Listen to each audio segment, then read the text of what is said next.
Assalamualaikum warahmatullahi wabarakatuh. Waalaikumsalam warahmatullahi wabarakatuh. Alhamdulillah wassalatu wassalamu ala sayyidina Rasulillah Sayyidina wa maulana Muhammad ibn Abdullah wa ala alihi wa sahbihi wa mawala la hawla wa la quwwata illa billah amma ba'du. Bapak-bapak, ibu-ibu, saudara-saudara kaum muslimin rahimakumullah. Rangka memperingati Maulid Nabi besar Muhammad sallallahu alaihi wasallam. Yang penting dari peringatan Maulid ialah membicarakan bagaimana sebenarnya identitas umat Rasulullah sallallahu alaihi wasallam. Sebab apa? Adalah suatu hal yang wajar bahwa seorang pengikut menyesuaikan tingkah laku, gaya hidup dengan orang yang diikutinya. Jangankan di dunia ini, di akhirat nanti identitas ini akan dimintakan pertanggungjan jawab dan akan ditanyakan kepada kita. Sekurang-kurangnya menjadi pengikut rombongan orang besar merupakan suatu nikmat. Paling tidak kita bisa numpang mujur. Kalau saya berangkat ke Bali ikut rombongan Pak Menteri misalnya, saya bisa bebas timbangan, tas saya tidak usah diperiksa-periksa barangkali. Kenapa? Ini rombongannya Pak Menteri, numpang mujur. Itu sekurang-kurangnya. Tetapi tentu untuk menjadi anggota rombongan Pak Menteri ini kan harus ada tanda, ciri-ciri atau yang disebut identitas. Kalau kita mengaku dan memproklamirkan diri sebagai umat Nabi Muhammad, sebagai pengikut beliau, apa sih identitasnya, ciri-cirinya?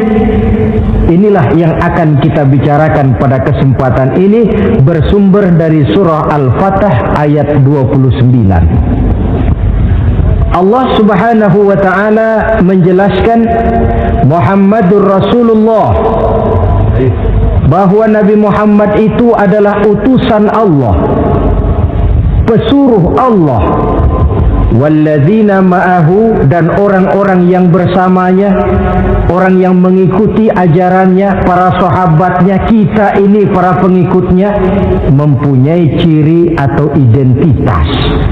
Dalam ayat ini ada 5 ciri yang dijelaskan. Pertama, asyidda'u 'alal kuffar.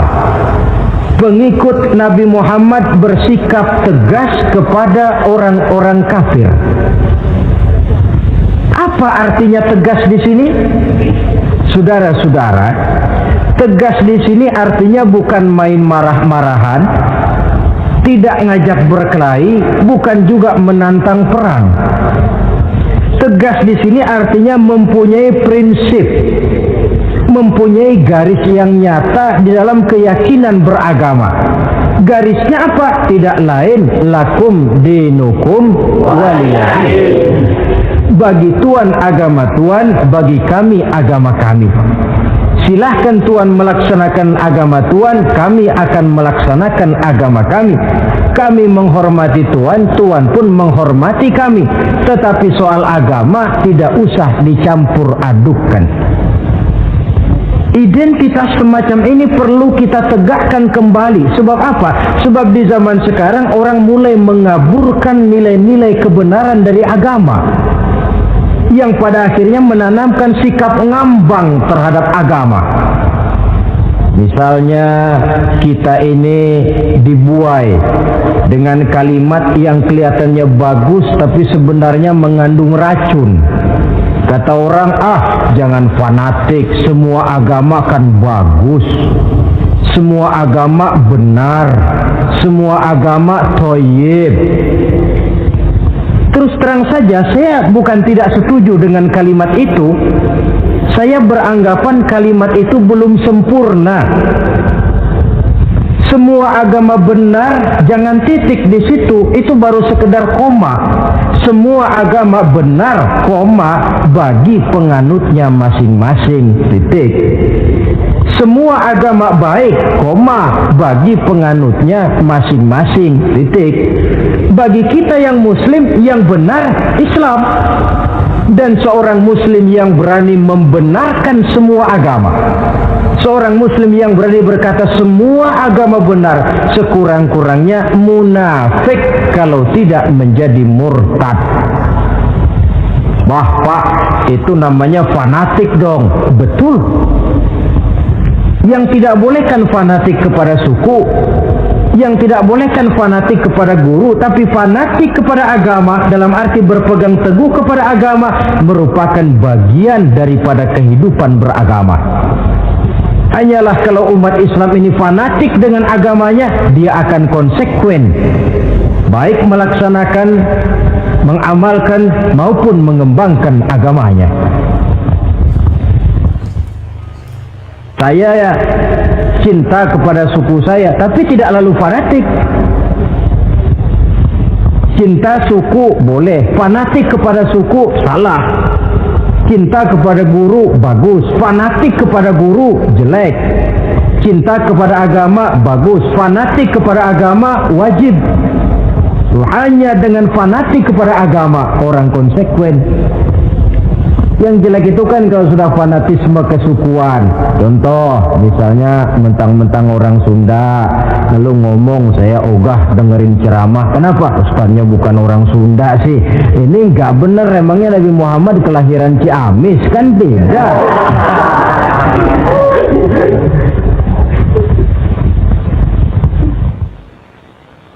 Toleransi ada tempatnya, tetapi tidak menyangkut masalah-masalah ritual, tidak menyangkut masalah-masalah ibadah. Soal bikin jalan umum, mari bersama saudara-saudara kita yang lain agama membangun puskesmas, mari bersama-sama menjaga keamanan, mari sama-sama. Tapi kalau sudah menyangkut masalah ibadah, kembali kita kepada prinsip lakum dinukum waliyadin. Bagi Tuhan silakan melaksanakan agama Tuhan, kami pun akan melaksanakan agama kami. Silahkan menyebarkan agama, tetapi jangan kepada orang yang sudah beragama. Ini batas toleransi. Jangan menyebarkan agama kepada orang yang sudah beragama. Maka dalam sejarah sudah dibuktikan, alhamdulillah, kalau kita mau objektif menilai sejarah, ketoleransian umat Islam itu sudah dibuktikan oleh fakta sejarah. Tetapi tanpa harus mengorbankan nilai-nilai akidah, keyakinan-keyakinan yang harus kita jaga dan kita pertahankan. Taruhlah kita sekarang masih sanggup berkata dan berpendirian semacam itu. Anak kita, keturunan kita, generasi yang akan datang, jikalau ditanamkan rasa ngambang terhadap agama, lambat laun akan makin tipis nilai-nilai religius itu melekat di dalam jiwanya. Dan akibatnya akan rawan kemajuan macam apapun, modernisasi macam apapun, kalau sudah terlepas dari kaitan kehidupan beragama, tidak akan banyak menolong untuk mensejahterakan umat manusia. Asyidda'u 'alal kuffar, bersikap tegas kepada orang-orang kafir. Ini sikap yang pertama, identitas yang pertama. Yang kedua, ruhama'u bainahum, kasih sayang kepada sesama mereka. Kalau kepada orang kafir tegasnya bukan main, tapi kembali ke dalam, kembali kepada sesama muslim, kasih sayang setengah mati.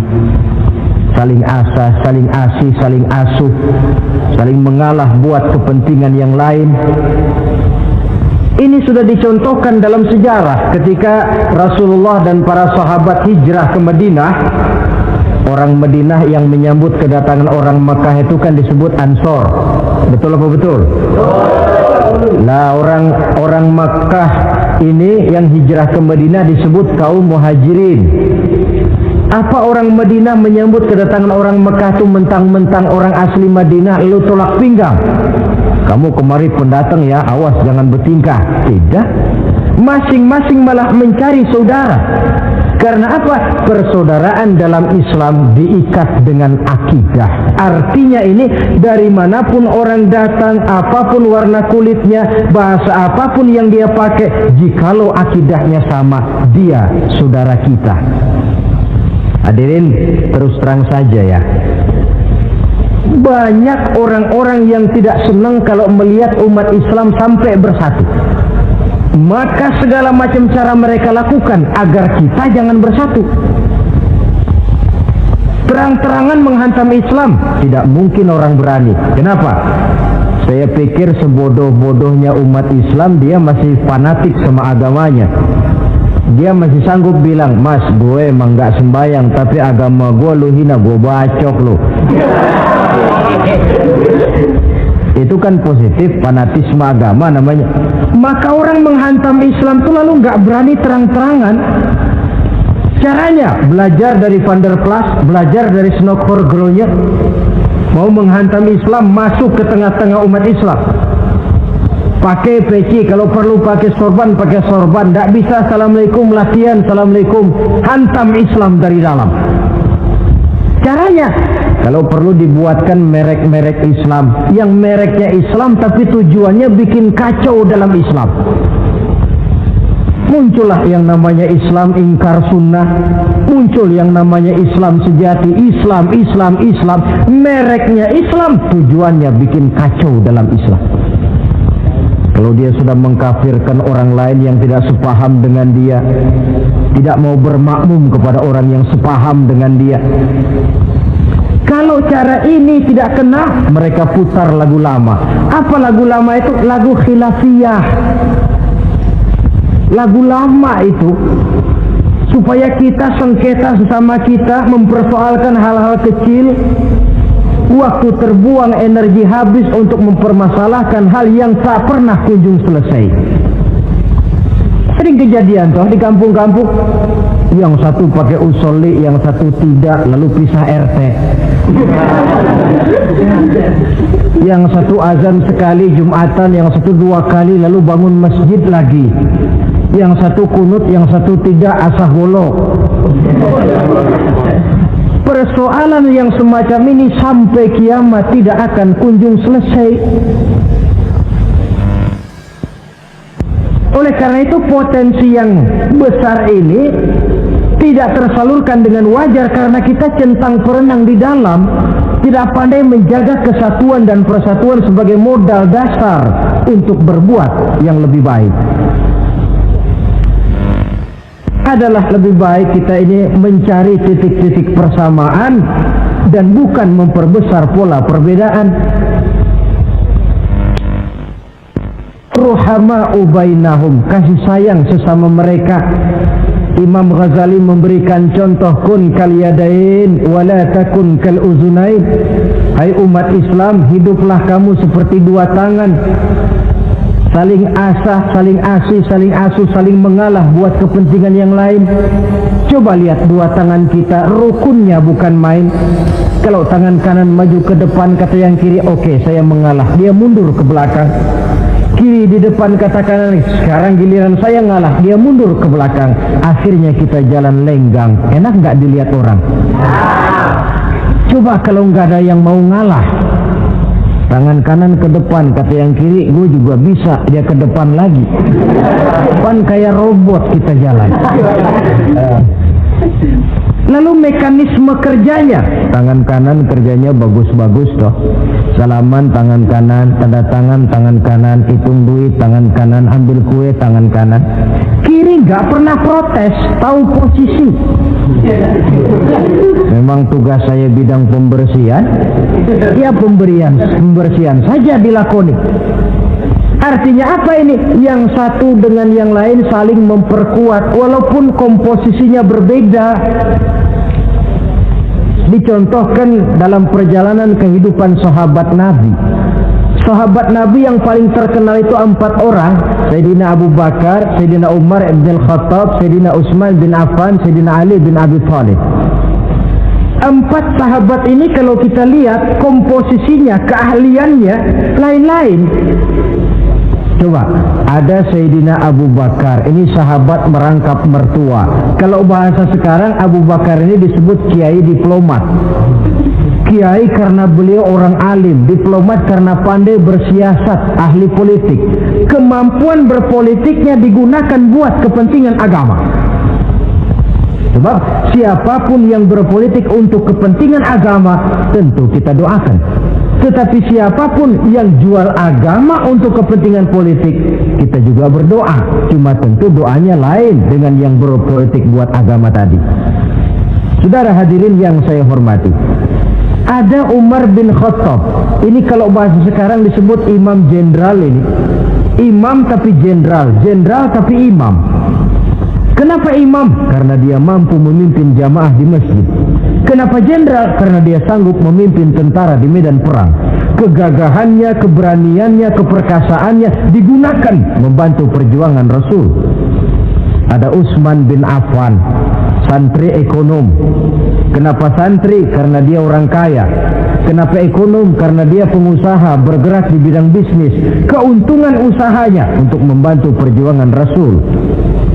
Ada Ali bin Abi Thalib, tokoh muda tapi intelek. Masih muda tapi rela mengorbankan nyawa demi keselamatan Rasul di malam hijrahnya. Alangkah nikmatnya umat Islam ini kalau punya kiai diplomat, imam jenderal, santri ekonom, pemuda intelek yang masing-masing bekerja sama menunjang untuk kepentingan agama. Ruhama ubainahum, kasih sayang di antara sesama mereka. Mobil, kenal mobil nggak? Ya. Mobil itu baru bisa jalan dengan baik kalau seluruh onderdilnya kompak. Kalau yang satu sudah merasa dirinya lebih penting dari yang lain, alamat mobil udah deket mogok. Misalnya yang jadi bensin nyombong, kalau nggak lantaran saya nggak bakalan jalan nih mobil. Bannya denger, sombong. Kata ban, sombong kamu bensin. Apa kamu kira kamu saja yang penting? Saya tersinggung, kata ban, lalu kempes. Kira-kira kalau ban kempes jalan nggak mobil? Begitulah umat ini. Kayak satu bangunan, ada yang jadi jendela, pintu, tiang, genteng dan sebagainya. Tetapi satu sama lain hendaknya saling memperkuat. Kalau tidak, kita ini pernah diramalkan oleh Nabi, yushiku an tada'a alaikumul umam kama tada'al akalatu ala qas'atiha.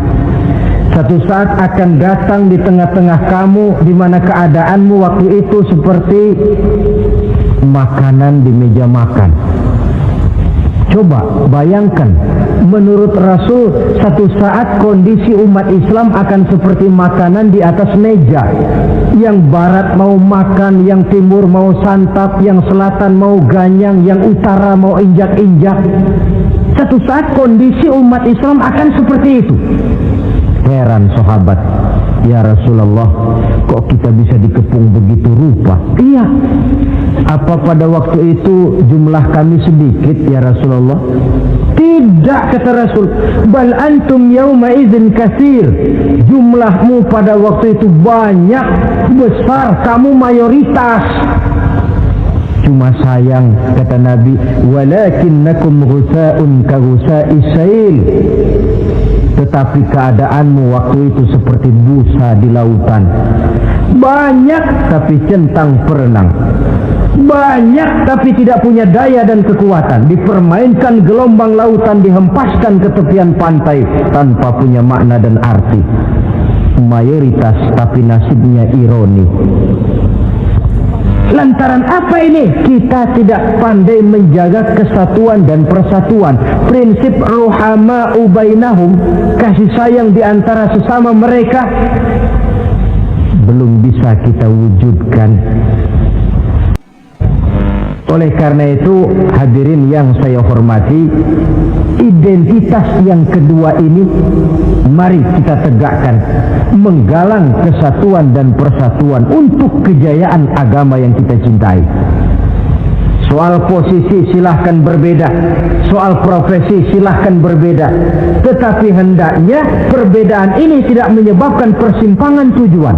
Satu sama lain saling memperkuat. Identitas yang kedua, bahwa kita sudah diikat dengan akidah, tidak oleh ras, warna kulit, suku, bahasa, oleh akidah. Satu kali orang sudah syahadat, dia adalah saudara kita.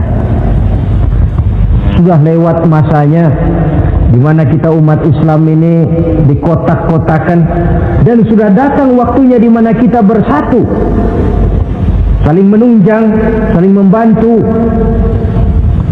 sehingga dengan demikian terwujudlah satu masyarakat yang diikat dengan nilai-nilai akidah. Ini yang kedua, kasih sayang kepada sesama muslim. Satu badan itu kalau yang satu sakit, yang lain kan akan ikut merasa sakit. Saudara jalan tengah malam, ibu jari tersandung batu, meletak.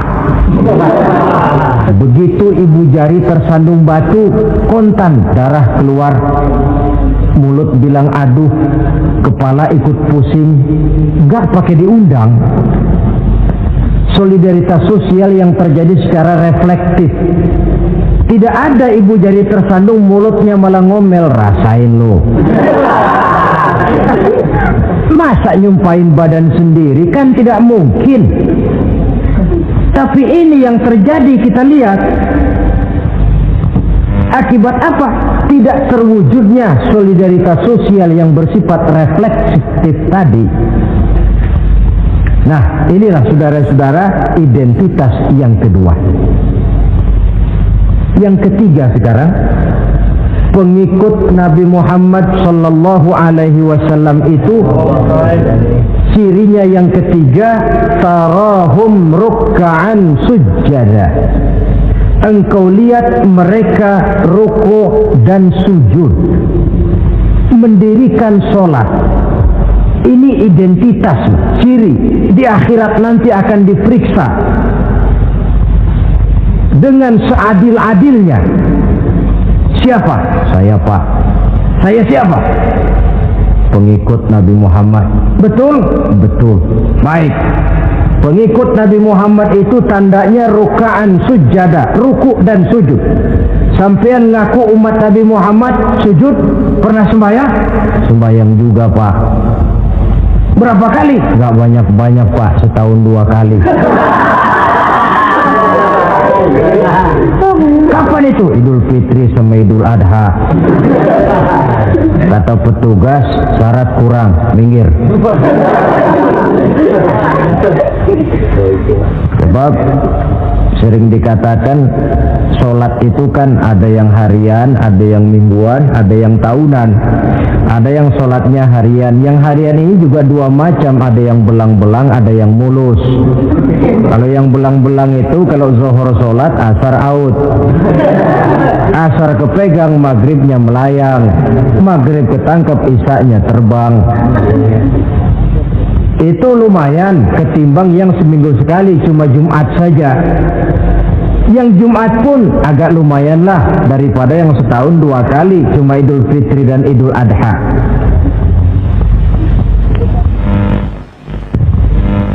Tetapi bagaimanapun juga sholat ini memang merupakan keperluan dalam kehidupan kita. Ciri identitas yang memperkaya kepribadian. Pengikut Nabi orangnya ruku dan sujud, sehingga di zaman sahabat tadi kondisi mereka digambarkan kalau siang seperti kuda perang, tetapi kalau malam seperti pendeta. Maksudnya apa? Di medan perang mereka gagah, tapi kalau sudah ruku dan sujud bukan main khusyuknya. Ruku dan sujud. Dengan kata lain, ciri pengikut Nabi Muhammad orangnya mendirikan sholat, Nah, masalahnya sekarang apa perlunya sholat dalam kehidupan kita? Yang jelas dia untuk menggembirakan Allah kok. Se-ASEAN orang tidak ada yang sholat, Allah tidak akan berhenti jadi Tuhan. Manfaatnya akan kembali kepada kehidupan. Nah, apa perlunya sholat dalam kehidupan kita? Ada beberapa hal yang bisa kita angkat ke permukaan tentang perlunya sholat ini. Jadi sholat itu perlunya kita, sehingga suatu saat nanti kita tidak lagi berkata saya wajib sholat, tapi kita akan berkata saya perlu sholat. Apa perlunya sholat dalam kehidupan kita? Pertama, sholat itu membuat orang rendah hati, tidak melonjak menjadi angkuh dan sombong. Yang kedua, sholat itu membuat orang tahu diri. Yang ketiga, sholat itu mendatangkan ketenangan jiwa dan ketentraman batin lantaran orang punya sandaran vertikal kepada Allah.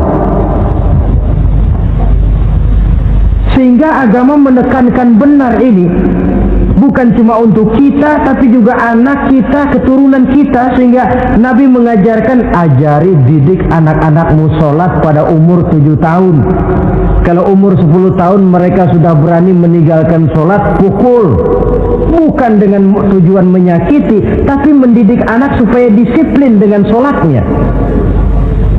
Kayaknya kita yang hidup di zaman serba modern ini, soal anak mau sholat atau tidak, kayaknya orang tua itu, kalau istilah anak sekarang, cuek-cuek aja. Jarang yang mengadakan inspeksi, pengecekan anaknya sudah sholat apa belum, lalu sholatnya disiplin apa tidak. Jarang yang memberikan sugesti dan rangsangan supaya anaknya mendirikan sholat. Saya jarang mendengar orang tua muslim yang berkata, nak, kalau kau hafal Fatihah dengan artinya bapak beliin sepatu baru. Nak, kalau kau hafal juz amma, bapak beliin sepeda. Sugesti untuk hal-hal yang bersifat agama sangat langka. Tapi kalau sudah hal-hal yang bersifat umum, wah, nah, kalau kamu lulus nanti SD ya, kita piknik ke Tangkuban Perahu, lulus SMP tur ke Bali, lulus SMA piknik ke Singapura. Rangsangan dan dorongan, baguslah itu. Tetapi alangkah akan lebih bagusnya jika untuk hal-hal yang bersifat agama kita pun sanggup memberikan sugesti, rangsangan dan dorongan kepada anak-anak kita. Sehingga sejak kecil mereka sudah terbiasa dengan sholat. Sejak kecil mereka sudah disiplin dengan sholatnya. Sebab kalau tidak, kayu itu kalau mau dibengkokkan pada saat dia masih kecil, kalau sudah besar baru mau dibengkokin, repot kayu itu. Membentuk orang soleh itu harus dimulai sedini mungkin. Karena itu salah satu fungsi solat Allah jelaskan, inna sholata tanha 'anil fahsya wal munkar. Bahwa solat yang dikerjakan dengan betul mampu mencegah manusia dari perbuatan yang keji dan munkar. Jadi dengan kata lain orang yang disiplin dengan solat, terpeliharalah dirinya dari perbuatan yang keji dan munkar.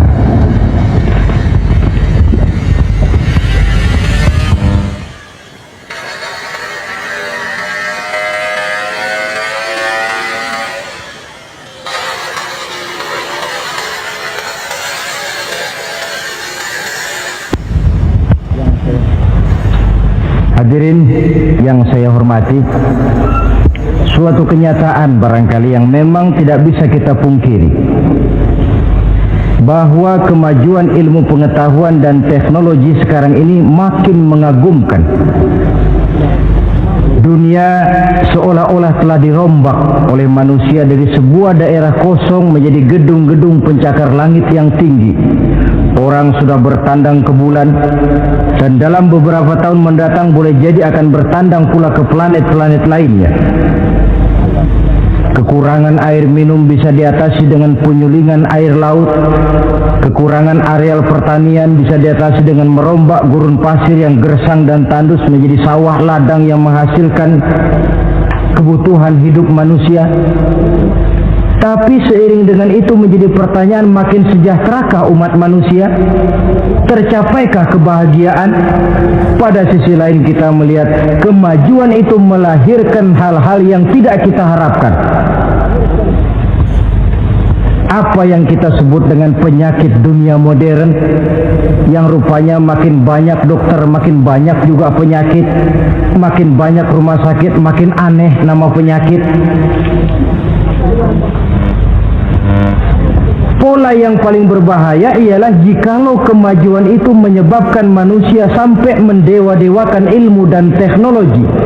Dan ini yang sering saya istilahkan dengan berhala abad 20. Kalau dulu orang menyembah berhala yang namanya Lata, Uzza, Manat, Hubal, orang zaman sekarang secara tidak langsung banyak yang menjadi penyembah komputer, penyembah sains dan teknologi, mendewa-dewakan otak, lalu lupa bahwa sepanjang yang bisa dilakukan oleh manusia adalah berusaha dan berusaha, sementara ketentuan mutlak datang dari Allah Subhanahu wa ta'ala.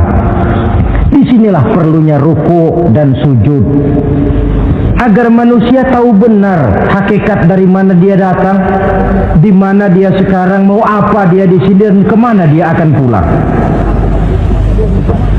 Oleh karena itu, pada kesempatan ini saya mengajak, marilah identitas ini kita tegakkan dalam diri kita, menjadi pengikut yang ruku dan sujud di hadapan Allah. Sebab di sana terdapat sumber kekuatan, baik dia kekuatan batin, kekuatan jiwa, kekuatan dalam semangat perjuangan, kekuatan dalam menegakkan yang ma'ruf dan menghancurkan yang munkar.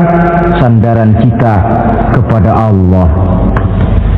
Saudara mungkin masih ingat ketika Rasulullah dan Abu Bakar hijrah, mereka berdua tidak langsung ke Madinah tapi berada di Gua Sur 3 malam 2 hari lamanya. Orang kafir Quraisy yang mengejar sampai juga di mulut gua itu. Andai kata mereka menengok saja ke bawah, sudah kelihatan Nabi dan Abu Bakar, tapi mereka tidak menoleh. Nabi dengan mantap berkata kepada Abu Bakar, "La takhaf wa la tahzan ya Abu Bakar, innallaha ma'ana." Abu Bakar, kau tidak usah takut, tidak usah sedih, Allah bersama kita. Ucapan ini mantap kalau diucapkan oleh orang yang ruk'an sujadah, benar-benar sujud kepada Allah, mempunyai backing yang tidak kepalang tanggung, yang serba maha. Ya, itu kalau memang saudara perlu cari backing, jangan kolonel tanggung, jangan brigjen tanggung, carilah backing yang serba maha, maha gagah, maha kaya, maha tahu, maha segala-galanya. Berbackinglah kepada Allah saja dengan jalan ruk'an sujadah, ruku' dan sujud dalam kehidupan ini. Ini identitas yang ketiga. Yang keempat sekarang, pengikut Nabi itu apa tandanya? Yabtaghuna fadlan minallah wa ridwana. Mereka selalu mencari karunia dan keridhaan Allah. Karunia dan keridhaan. Jadi tidak hanya mencari sekedar karunia, tetapi juga mencari ridho. Oleh karena itu seorang pengikut Rasul, di dalam dia berdagang misalnya, dibatasi oleh pertanyaan, cara saya ini Allah ridho apa tidak? Dia cari rezeki, dibatasi oleh pertanyaan, Allah ridho apa tidak? Dia menginginkan jabatan yang tinggi, tapi tetap dalam kerangka pertanyaan, kalau cara ini Allah ridho apa tidak? Sehingga tidak lantas menghalalkan cara apapun halal asal tujuan tercapai. Itu kan caranya PKI. Asal tujuan tercapai, cara apa saja halal. Seorang muslim pengikut baginda Nabi tidak diajarkan semacam itu. Kenapa perlu mencari keridhaan Allah, karunia yang Allah ridho? Karena apapun yang kita pakai, apapun yang kita makan terutama, jikalau bersumber dari sesuatu yang Allah tidak ridho, katakan yang haram misalnya, akan mempengaruhi gaya dan gerak hidup kita. Contoh, kata Imam Ghazali, kalau engkau terlalu senang memakan makanan yang haram, dia akan mempengaruhi caramu berpikir sehingga kau akan cenderung berpikir yang haram. Mencari karunia yang Allah ridho, dan hidup itu kalau sudah mendapat ridho Allah, sudah satu kenikmatan yang tidak bisa dibeli dengan nilai materi yang bagaimanapun banyaknya. Karena itu biarlah kita orang mukmin ini di dunia hidup kaya asal Allah ridho saja, gak apa-apa. Biar rumah kita gedung, punya mobil bagus, uang banyak, kalau Allah ridho enak. Daripada sudah melarat tinggal di pinggir kali, rumahnya gubuk, Allah marah lagi. Kapan mau senang orang macam begitu? Jadi biarlah kita ini bahagia di dunia, asal di akhirat masuk surga. Dapat mencapai kebahagiaan di dunia dan di akhirat. Cari karunia Allah sebanyak-banyaknya, karena memang bumi dan segala fasilitasnya diperuntukkan bagi manusia, dan karunia Allah itu ada dimanapun kita pergi. Dahulu ketika turun perintah hijrah, sebagian sahabat berpikir-pikir, kalau saya hijrah ke Madinah, di Madinah mau makan apa saya? Ini Mekah kan jelek-jelek, kampung sendiri. Umpama kepepet ngutang-ngutang dikit orang masih percaya lah, kalau ke Madinah ngutang sama siapa? Takut dia kalau hijrah ke Madinah tidak dapat makan. Allah memberikan jaminan, qul li'ibadiyallazina amanu inna ardi wasi'ah fa iyaya fa'budu. Katakan kepada mereka Muhammad, hai hamba-hambaku yang beriman, bumiku ini luas. Di Mekah kau makan, hijrah ke Madinah juga kau akan makan. Apalagi hijrahmu karena membela agama. Jangan karena membela agama kau takut kelaparan. Artinya apa? Karunia Allah itu ada dimanapun. Kalau kita mau berusaha, tetapi jangan lupa usaha itu harus yang Allah ridho. Kalau sekedar hasil usaha cara apapun boleh, ya dapat, tetapi tanpa ridho semuanya tidak akan membawa ketenangan, ketentraman dan kebahagiaan. Allah itu kan maha pengasih, tidak pilih kasih katanya. Artinya apa? Semuanya Allah kasih. Orang kalau mau berusaha dapat. Itu logika. Sunnatullah kata kita, hukum alam kata orang. Kalau mau berusaha mesti dapat. Tetapi kasih sayang Allah ini tidak diberikan kepada setiap orang. Kalau pengasihnya berlaku kepada semua orang, mau kafir mau beriman, kalau berusaha dapat. Itu Rahman namanya. Tapi Allah tidak cuma Rahman, Allah juga Rahim, maha penyayang. Bedanya apa?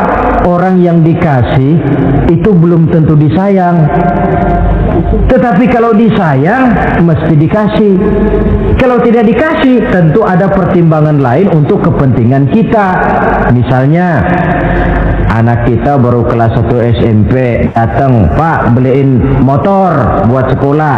Kita lalu menilai anak ini nggak ada motor saja kadang-kadang jarang sampai ke sekolah, apalagi dibeliin motor, bisa dari rumah berangkat ke sekolah nggak sampai. Tidak dibelikan bukan karena tidak sayang, justru karena sayangnya ada pertimbangan lain untuk kepentingan si anak. Tetapi kadang-kadang anak sendiri berpikirnya lain. Bapak katanya sayang, minta dibeliin motor saja tidak dibelikan. Dia menilai orang tuanya tidak sayang, padahal justru sayangnya lalu tidak dibelikan. Begitulah satu contoh kecil dari keridhaan Allah ini. Jika Allah sudah memberikan ridhonya kepada kita, segala yang kita mau diberikannya. Kalau tidak juga diberikan, tentu ada manfaatnya untuk kemaslahatan kita. Allah Maha Tahu. Misalnya orang mengeluh, saya akan sembahyang rajin, ngapa rezeki surat bener sih? Apa saya berhenti lagi sholat? Allah lebih tahu maslahatnya. Barangkali potongan kayak kita ini kalau diberikan rezeki banyak sedikit lalu berhenti ke masjid. Rezeki lu segini aja dah, lu jadi rajin ke masjid. Ada manfaatnya buat kepentingan kita. Mencari karunia yang Allah ridho. Dalam alam yang terbentang luas ini karunia Allah terhampar luas. Tinggal kita mencari, dan untuk mencari itu diperlukan keahlian. Keahlian hanya timbul karena pendidikan. Makin ke depan persaingan hidup makin tajam tanpa membekali diri. Terutama generasi kita yang akan datang, anak-anak kita. Boleh jadi mereka akan tersudut ke pojok-pojok kehidupan untuk kemudian lebih banyak jadi penonton daripada sekedar pemain. Dan kerugian akan kembali kepada kita. Karena itu cari karunia Allah sebanyak-banyaknya, tapi dengan garis bawah yang Allah ridho. Sekali lagi, carilah karunia Allah sebanyak-banyaknya dalam kehidupan ini, tetapi dengan menggarisbawahi yang Allah ridho. Inilah identitas yang keempat. Yang kelima sekarang, identitas yang terakhir, simahum fi wujuhihim min atharis sujud.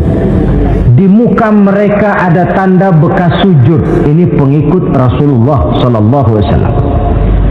Bekas sujud, iya. Apa bekas sujud itu? Apa jidatnya hitam kebanyakan sujud? Mungkin. Karena rajin sujud lalu berbekas. Boleh jadi. Tapi soal hitam di jidat sih gampang digosok-gosok.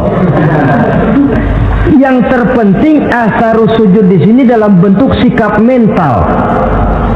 Apa sikap mental yang saya maksud?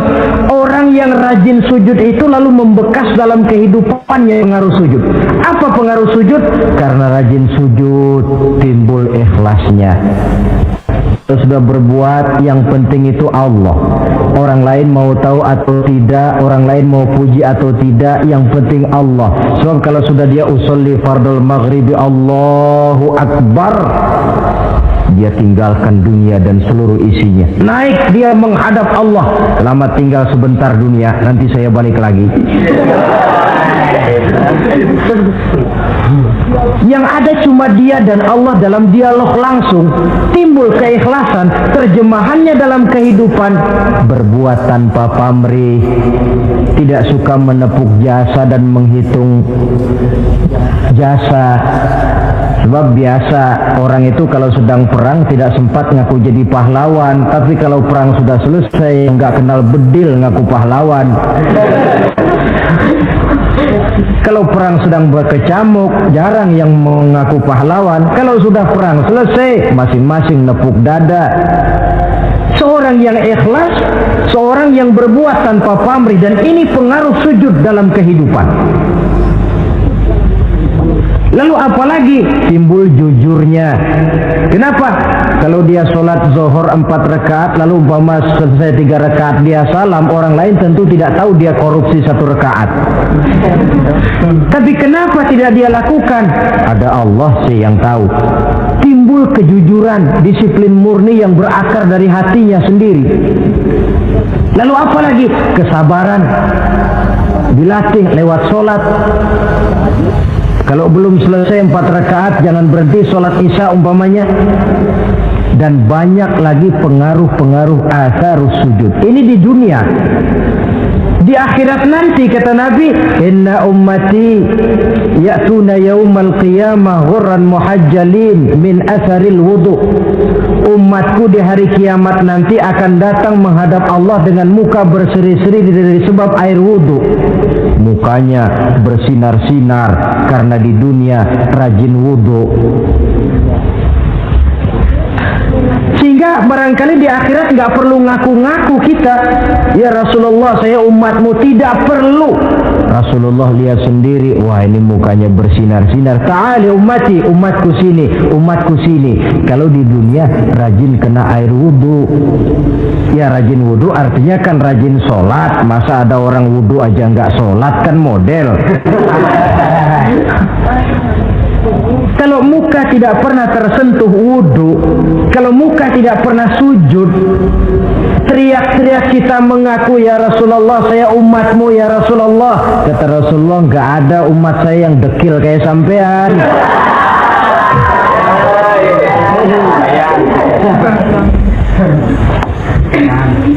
Itulah sebabnya pada kesempatan ini saya mengajak mari membiasakan diri berwudu.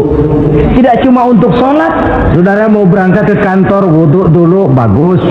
Saudara mau pergi berdagang, wudu dulu, cakep.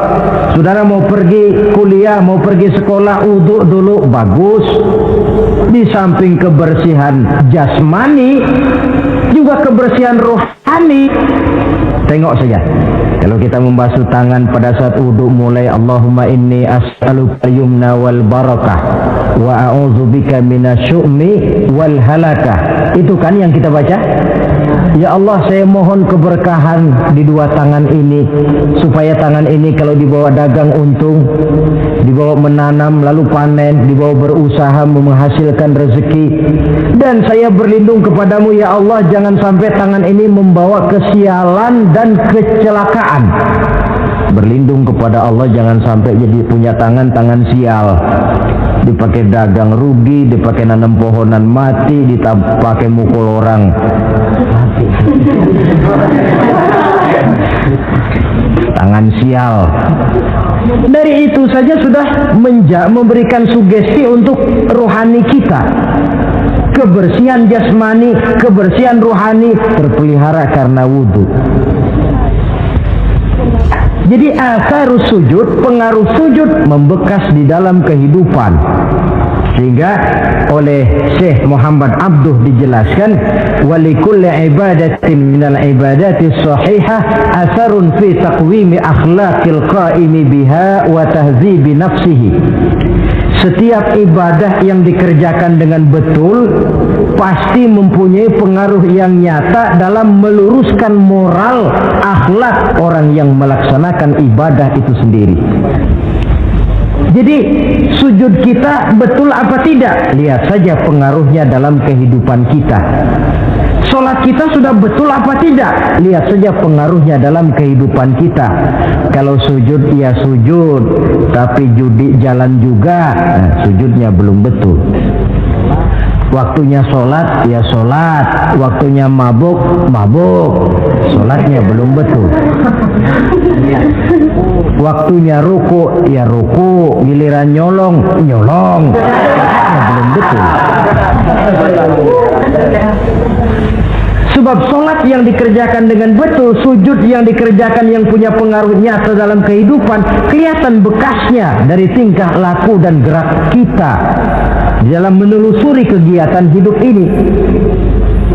Maaf, dengan sedikit pahit barangkali kita memang harus berkata, masih banyak di antara kita umat Islam ini yang melaksanakan ibadah hanya dengan prinsip asal sekedar gugur kewajiban. Perkara ada pengaruhnya atau tidak dalam diri kita, kita malas untuk mengadakan evaluasi. Akibatnya ibadah yang kita kerjakan tidak mempunyai pengaruh dalam membentuk kepribadian kita. Orang yang mengucapkan syahadat ada pengaruh dalam jiwanya. Orang yang mendirikan sholat ada pengaruh dalam membentuk kepribadiannya. Orang yang melaksanakan puasa ada pengaruh dalam perkembangan jiwanya. Orang yang mengeluarkan zakat ada pengaruhnya dalam mengelola hartanya. Orang yang melaksanakan ibadah haji ada perubahan dalam kegiatan hidupnya, dari yang negatif kepada yang positif tentunya. Simahum fi wujuhihim min athari sujud. Di muka mereka, di muka pengikut Rasulullah ini ada tanda pengaruh bekas sujud. Karena rajinnya dia melaksanakan sujud di dalam kehidupan ini, nampak pengaruh yang nyata di dalam kehidupannya, dalam gerak dan tingkah lakunya. Saudara hadirin, ma'asyiral muslimin rahimakumullah. Inilah 5 identitas yang harus kita tegakkan jikalau kita mau jadi umat yang konsekuen. Tidak sekedar bangga-banggaan menyandang titel umat Nabi, apalagi konon mengharapkan syafaatnya di akhirat nanti, padahal sebagai pengikut kita tidak menyesuaikan diri dengan yang kita ikuti. Bagaimana mau mengharapkan fasilitas yang namanya syafaat? Bahwa syafaat pertolongan Rasul itu ada, tetapi fungsinya kan ibarat orang punya kain, syafaat itu nambel. Saudara punya kain, sobek-sobek sedikit, ditambel oleh yang namanya syafaat. Sholat kurang sedikit, ditambal oleh syafaat. Sodakoh ada campur riak sedikit, tidak karena Allah sedikit, syafaat. Jadi kalau punya kain sobek ada syafaat. Lah kalau kainnya tidak punya, yang mau ditambal apanya? Sholat tidak, puasa tidak, di akhirat aman dah dapat syafaat. Tentu terlalu berlebihan, terlalu optimis mengharapkan sesuatu yang kita memang tidak punya modal dasar untuk memperolehnya. Baiklah ya, kesimpulan. Pertama, sebagai pengikut kita harus menyesuaikan diri dengan yang kita ikuti. Identitas. Suatu umat hanya akan berwibawa, hanya akan dihitung dan dipandang orang kalau dia tegak dengan identitasnya. Kalau macan sudah kehilangan sifat galaknya, orang tidak takut lagi kepada macan. Dan kalau kambing sudah kehilangan sifat jinaknya, banyak orang takut miara kambing. Kalau umat Islam sudah kehilangan identitasnya, dia akan menjadi umat yang kehilangan wibawa dan tidak pernah ditakuti oleh musuh-musuhnya. Seenaknya saja orang mengacak-acak kehidupan kita sebagai umat kalau tidak punya identitas. Yang kedua, kesimpulan yang kedua, identitas itu bisa kita ringkaskan. Pertama, tegak dengan keyakinan inna dina indallahil Islam. Menumbuhkan fanatisme agama dalam arti berpegang teguh kepada agama. Menempatkan toleransi pada tempatnya yang wajar. Tidak mencampur adukan semua agama. Tegas di dalam mempertahankan akidah. Kemudian yang ketiga, perlu menegakkan solidaritas sosial yang bersifat reflektif untuk menegakkan wibawa kita sebagai umat, supaya potensi dari umat yang mayoritas ini dimanfaatkan oleh umat itu sendiri. Kalau tidak, kita cuma akan menang jumlah saja, menang bilangan, kuantitas yang tanpa kualitas. Dan kalau ini yang terjadi, nasib kita akan seperti buih di lautan. Banyak, tapi kata orang kampung cuma menang groyokan. Tidak punya daya dan kekuatan, dicampakkan orang ke kiri dan ke kanan, hanyut oleh arus. Bukan menciptakan arus, tapi malah hanyut oleh arus. Bukan menciptakan model, tapi malah mengikuti model. Bukan menciptakan irama tersendiri, malah diatur oleh irama orang lain. Ini yang menyebabkan ironi. Tegaklah dengan kesatuan dan persatuan, dengan lebih memperbanyak mencari titik-titik persamaan dan bukan memperbesar titik-titik perbedaan. Yang keempat, rukuk dan sujud sebagai sandaran vertikal kepada Allah. Selama kita umat ini masih rajin rukuk dan sujud, selama itu pula nilai optimisme masih ada dalam jiwa dan diri kita. Ya Allah, persilahkan orang memperlakukan kami sesuka hatinya, tapi kami yakin ya Allah Engkau tidak akan mendiamkan. Satu saat pertolonganmu mesti datang. Itu akan mantap kita ucapkan kalau kita melaksanakan rukuk dan sujud. Tertimpa tangga, jatuhnya sakit, ketimpa tangga lagi, musibah yang beruntun. Rukuk dan sujud sebagai sandaran vertikal. Yang kelima, karunia Allah dan keredoan Allah jangan dipisah. Cari karunia sebanyak-banyaknya, tetapi dalam batas-batas yang diridhoi Allah. Sebab kalau tidak, karunia itu akan makin membuat kita jauh dari Allah. Ilmu karunia itu. Tapi kalau tidak diridhoi Allah, Nabi ingatkan, man izdada ilman wa lam yazdad huda lam yazdad minallahi illa bu'da. Orang yang bertambah ilmu tapi tidak bertambah hidayah, dia hanya akan semakin jauh dari Allah. Jauh dari Allah menimbulkan kegersangan dalam jiwa, kepanasan dalam hati, sehingga jauhlah kita dari ketenangan hidup. Karunia yang Allah ridho, dan Islam melarang umatnya untuk berpangku tangan menunggu keajaiban dari langit. Berusaha, berikhtiar, berdoa, lalu bertawakal kepadanya. Yang terakhir, hendaknya ibadah yang kita kerjakan dievaluir, ditinjau kembali apa pengaruhnya dalam kehidupan kita. Sebab setelah selesai melaksanakan suatu ibadah, hendaknya nilai ajaran yang terkandung dalam ibadah itu bisa kita terjemahkan dalam kehidupan kita, sehingga gerak kita dalam sholat dengan tingkah laku kita di luar sholat ada kesinambungan. Gerak kita di dalam bulan Ramadan dengan tingkah laku kita di luar Ramadan ada kesinambungan.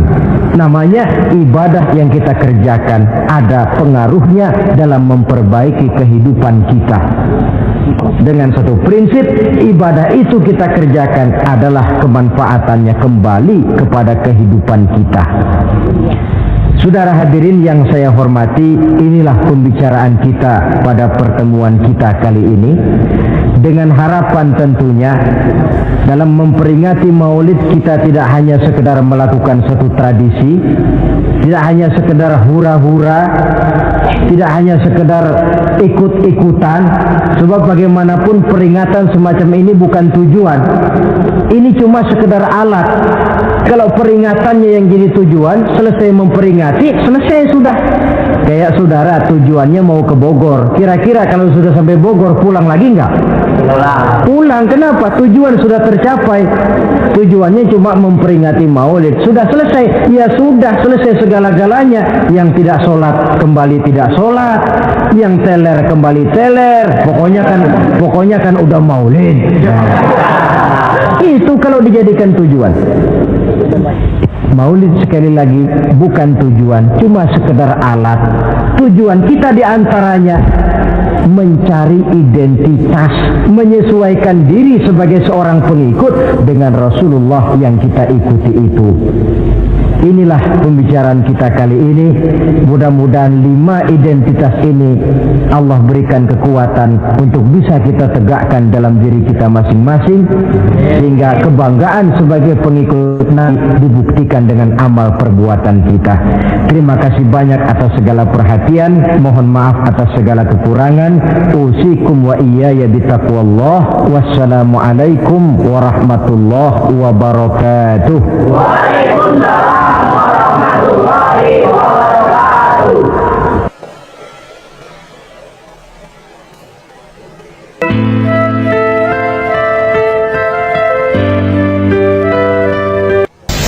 Bapak-bapak, ibu-ibu, saudara-saudara kaum muslimin rahimakumullah. Murai di dahan dan kokok ayam di kandang. Dunia ini penuh dengan berbagai macam kesibukan. Sejak dari petani yang turun ke ladang, pedagang yang berangkat ke pasar, pelajar yang menuju sekolah, sampai kepada pegawai yang berangkat ke kantor, seluruhnya tidak lain untuk mencari sesuatu yang bernama bahagia. Setiap orang menginginkan kebahagiaan dan tidak seorang pun menginginkan kesengsaraan dalam kehidupan ini. Namun nyatanya tidak setiap orang yang ingin bahagia mengetahui jalan yang harus ditempuhnya untuk sampai kepada kebahagiaan itu. Maka pada kesempatan pertemuan kali ini saya ingin menyampaikan sebuah hadis dari junjungan kita baginda Nabi besar Muhammad sallallahu alaihi wasallam yang termuat dalam kitab Mukhtarul Ahadits An-Nabawiyah, di mana beliau bersabda, arba'un min sa'adatil mar'i. Ada 4 perkara yang merupakan tanda dari orang bahagia. Saya mau tanya, di antara saudara-saudara yang hadir di sini, apa ada yang kepengen jadi orang sengsara? Seluruhnya tentu ingin mendapatkan kebahagiaan.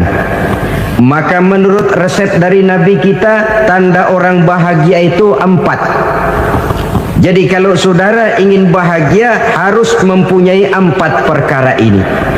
Yang pertama, orang bahagia itu kata Nabi, darun wasi'un. Punya rumah biar bagus asal gede. Enak ngaturnya. Daripada sudah punya rumah kecil, adanya di pinggir kali, gubuk, kalau hujan bocor, miring lagi, kiamat. Loh, kalau gitu Islam materialis dong. Hadis ini boleh diartikan dengan makna hakiki, arti yang sebenarnya. Boleh diartikan dengan makna majazi, arti kiasan. Kalau dia diartikan dengan arti kias, maka yang dimaksud darun wasi'un ay qalbun wasi'un. Rumah yang luas tidak lain daripada hati yang lapang. Karena di situ kunci kebahagiaan yang sebenarnya. Walaupun kita cuma tinggal di petak berukuran 2 kali 3 meter, kalau hati kita luas rasanya rumah itu. Tapi biar rumah kita halamannya saja puluhan ribu hektar, ada kolam renangnya, kamar tidurnya tidak lagi terhitung. Kalau hati yang menempati rumah itu sempit, maka akan terasa sempit jugalah rumah itu. Tempat bergantungnya tidak lain adalah hati. Marilah kita mencoba melihat berbagai pandangan orang tentang bahagia ini. Ada orang menyangka bahwa bahagia itu kalau dia mendapatkan harta yang sebanyak-banyaknya. Siapa yang banyak harta, dialah raja. Apa yang dia mau, seluruhnya bisa dibeli. Keamanannya, dia bisa menyewa petugas. Seluruh fasilitas untuk menyenangkan kehidupannya bisa dibeli. Pendeknya, hartalah segala-galanya dalam kehidupan. Sampai ada pepatah mengatakan, innad darahima fil amakini kulliha taksur rijala mahabatan wa jalala. Sesungguhnya harta, dinar, dirham, uang di mana-mana selalu bikin hebat orang yang memilikinya. Coba lihat, orang yang punya duit sama yang enggak punya duit, jangan gaya hidupnya, gaya jalannya aja lain. Wahia lisanun liman arada fasahatan, wahia silahun liman arada qitala. Uang adalah senjata yang paling ampuh bagi orang yang mau pergi perang, dan lidah yang paling fasih bagi orang yang mau bicara. Kalau bicara dengan lidah macet, cobalah bicara dengan harta, lancar. Sampai ada pepatah demikian, segalanya bisa diatur dengan harta. Maka di kalangan orang yang berpandangan semacam itu, seluruh kegiatan hidupnya hanya terfokus kepada bagaimana mengumpulkan harta yang sebanyak-banyaknya. tidak peduli halal haram, tidak kenal sore pagi siang dan malam, tidak sempat sujud, jauh dari agama, jauh dari kehidupan yang bersifat ruhaniyah, jauh dari Allah dan sebagainya, sampai dalam Al-Quran dikelompokkan dalam kelompok yang dinamakan lumazah. Allazi jama'a malahu wa addadah yahsabu anna malahu akhladah. Mereka mengumpul-ngumpulkan harta sebanyak-banyaknya dan menyangka bahwa harta yang banyak itu dapat mengekalkan hidupnya, mengekalkan kekayaannya, mengekalkan kebahagiaannya. Saudara hadirin yang berbahagia, kalau pandangan hidup ini benar, artinya kalau harta memang merupakan satu-satunya hal yang dapat membuat orang bahagia, tentu di rumah mewah tidak akan pernah ada tangis derita. Tentu di satu tempat di mana fasilitas hidup serba menunjang tidak ada yang namanya penderitaan. Tapi suka dan duka, sedih dan gembira, senyum dan tawa adalah milik setiap orang, baik dia punya harta maupun dia tidak punya harta.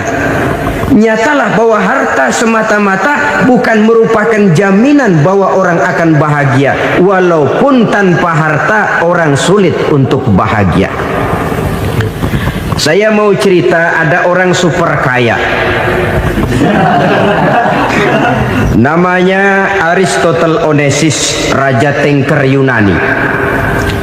Dia punya kapal tanker saja konon sampai 11 banyaknya.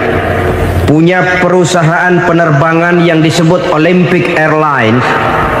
Punya hotel di berbagai kota besar di dunia ini, sejak dari New York, London, Paris, Rome dan sebagainya. Bahkan punya pulau yang dia namakan Pulau Scorpio. Ini kan namanya sudah kaya nggak tanggung-tanggung, punya pulau. Nah, dia punya 2 orang anak, yang satu laki-laki namanya Alexander, yang satu perempuan namanya Maria Onesimus. Seluruh harapannya tertumpah kepada anak lakinya Alexander ini, yang akan meneruskan usahanya, meneruskan kekayaannya, meneruskan dinastinya. Apa yang terjadi? Ternyata anak yang dia harapkan yang bernama Alexander ini mati muda dalam kecelakaan pada waktu dia olahraga. Apa olahraganya? Namanya olahraga anak orang kaya, golongan jet set. Olahraganya olahraga pesawat terbang. Jatuh, ya nggak kaput, habis mati. Tinggal satu anak perempuannya, Maria Onesimus. Tapi anak perempuan ini juga malah urakan. Terakhir dia pacaran, bahkan kemudian kawin sama orang Rusia. Rupanya Aristotle Onesimus ini broken. Kekayaannya yang berlimpah ruah, perusahaannya yang begitu banyak, siapa yang akan meneruskan? Siapa yang akan menggantikan? Sampai kemudian dia mengurung diri di Pulau Scorpio dan mati di sana secara mengenaskan. Seorang multi jutawan, seorang yang super kaya, mati menyendiri di pulau sepi. Ibarat kata pepatah, anak ayam mati di lumbung. Bukan kekurangan makanan, keurugan makanan. Begitu kehidupan Aristotle Onesimus. Dan banyak orang-orang yang sudah demikian kaya sampai dibingungkan oleh kekayaannya sendiri. Telusurilah kehidupan David Rockefeller misalnya, Henry Ford misalnya, Adnan Khashoggi misalnya. Multi jutawan yang kadang-kadang dibuat keder oleh kekayaannya sendiri. Pantas ketika Imam Ali ditawarkan orang, "Ya Ali, kalau kepadamu disuruh pilih ilmu atau harta, kau pilih mana?" Ya jelas pilih ilmu dong. Kenapa? Pertama, ilmu kalau kita berikan kepada orang lain tambah. Tapi harta kalau kita berikan kepada orang lain kurang. Saudara punya uang 10.000, dibagi orang 5.000, jelas uang saudara berkurang. Tapi saudara punya ilmu, diberikan kepada orang lain bisa, saudara pun makin mantap. Tidak lantas jadi bodoh karena ngajarin orang. Saudara bisa Fatihah lalu mengajarkan orang Fatihah. Orang bisa, saudara pun makin hafal. Tidak lantas setelah diajarin orang ilmunya hilang. Begitu datang dia minta orang, tolong ajarin saya Fatihah, udah habis, nggak ada.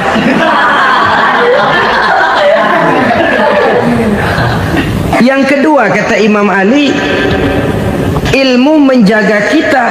Kalau harta, kita yang harus jaga. Makin banyak ilmu, makin terpelihara diri seharusnya. Tetapi makin banyak harta, makin bingung kita jaganya. Sampai kadang-kadang kalau perlu seluruh keliling rumah dipasangi alarm. Belum cukup disewakan anjing besar-besar, pasang di depan pintu, awas anjing galak. Masih belum cukup juga, cari centeng tukang-tukang kepruk jaga rumah. Masih terasa belum aman, padahal rumahnya dikelilingi tembok besar. Di balik tembok ada pintu-pintunya tebal. Di balik pintu itu terbuka masuk kamar, kamar pun ada pintunya, pintunya pun kuat. Masuk ke dalam kamar ada lemari, lemarinya pun pintunya kuat, dikunci, kuncinya pun kuat. Tapi terhadap seluruhnya yang timbul cuma sekedar was-was saja. Kesimpulannya sekali lagi, tanpa harta orang memang sulit untuk bahagia. Tapi harta semata-mata tidak merupakan jaminan orang akan bahagia. Dengan hati yang luas, itu modal utama untuk mencapai kebahagiaan hidup.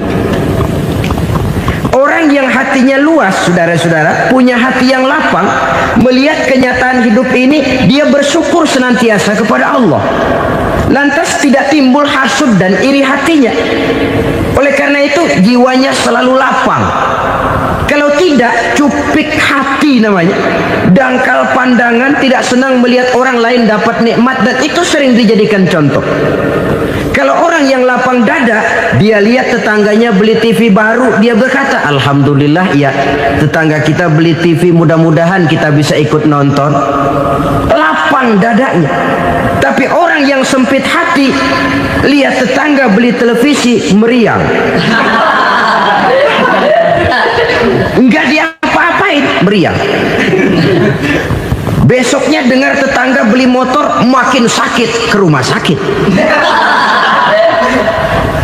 Lalu di rumah sakit dengar tetangganya beli mobil, mati. Disiksa oleh perasaannya sendiri. Orang kalau hati sudah sempit dalam hidup, kemanapun dia pergi, sempit rasanya medan kehidupannya. Kemudian kita melihat juga ada orang yang menilai bahwa bahagia itu katanya kalau punya kedudukan yang tinggi, pangkat yang agung, wibawa yang besar. Mungkin betul, tapi mungkin juga tidak. Bergantung kepada hati orang yang punya pangkat itu. Sama dengan harta tadi. Harta akan membawa bahagia kalau dia jatuh ke tangan orang yang berhati lapang. Tapi harta akan jadi bencana kalau jatuh ke tangan hati orang yang sempit. Pangkat akan membawa bahaya kalau jatuh di tangan hati orang yang sempit. Lebih dari itu, kenyataan mengajarkan kepada kita bahwa ternyata pangkat dan jabatan tidak selamanya memberikan kebahagiaan dalam kehidupan. Bahkan resikonya kelewat besar. Beberapa bukti kita bisa ambil dari para pemimpin dunia yang menjadi korban lantaran pangkat dan jabatan yang disandangnya. Saudara ingat Presiden Abraham Lincoln dan John Kennedy dari Amerika? Dibunuh orang. Pak Chung Hee dari Korea Selatan, Ziaur Rahman dari Bangladesh, Anwar Sadat dari Mesir, terakhir Indira Gandhi dari India, menjadi korban dari pangkat dan jabatan yang disandangnya dari orang-orang yang tidak senang dia memegang jabatan itu. Dia akan mudah mengundang bencana. Sehingga pantas kalau seorang presiden terkemuka Amerika, Harry Truman namanya, dia mengatakan jabatan presiden itu, kata dia, seperti orang nunggang macan, naik macan. Harus kita taiki, kalau enggak dia bakal nerekam kita, ngeri katanya. Adapun orang yang hatinya lapang, Kalau dia menerima pangkat dan jabatan, dianggapnya itu satu kesempatan untuk berbuat baik. Tapi orang yang berhati sempit, menerima pangkat dan jabatan, bukan kadang-kadang menerima, malah berusaha setengah mati mencapai dengan segala cara. Kalau perlu jilat atas, jilat atas. Jadi golongan sumuhun dawu. Jadi kelompok kulon nuwun, yes sir, yang kerjanya cuma oke bos. Kalau perlu jilat atas, jilat atas. Kalau perlu injak yang bawah, injak yang bawah. Perlu sikut kiri kanan, sikut kiri kanan. Yang penting pangkat dapat, jabatan dapat. Orang yang semacam ini, kalau sudah mempunyai pangkat dan jabatan, biasanya dia tidak menganggap itu sebagai amanah, tidak menganggap sebagai kesempatan berbuat baik, tapi malah kesempatan untuk memperturutkan hawa nafsunya yang dilatar belakangi oleh kesempitan hatinya tadi. Apalagi kalau orang memperoleh pangkat karena banyak mengeluarkan uang. Seakan-akan pangkat dan jabatan itu sekarang macam proyek, pakai tender. Siapa yang berani bayar segini, naik. Nggak berani, minggir. Padahal logikanya, kalau orang mencapai satu jabatan karena banyak mengeluarkan uang, hampir bisa dipastikan bahwa setelah jabatan itu dia pegang, langkah pertama yang akan dilakukannya ialah berusaha bagaimana uang yang dia keluarkan supaya kembali. Ya paling kurang pulang modal dulu dong. Soal mikirin rakyat soal nanti, tapi ini modal harus pulang. Itu celakanya kalau orang memperoleh pangkat dan jabatan cuma karena banyak mengeluarkan uang. Jarang orang yang mempunyai keyakinan dan pandangan bahwa pangkat dan jabatan merupakan amanah. Jadi sekali lagi, pangkat dan jabatan mungkin saja membawa kebahagiaan kalau jatuh ke tangan orang yang berhati lapang. Tapi bisa jadi bencana kalau dia jatuh ke tangan orang yang mempunyai hati yang sempit. Dan lagi-lagi stresnya hati yang lapang. Lalu sebagian orang, saudara, ada yang berpandangan katanya bahagia itu kalau jadi orang terkenal, mempunyai popularitas, menjadi idola di kalangan remaja, di kalangan orang tua, di segala lapisan masyarakat. Padahal makin populer orang, makin terikat dia.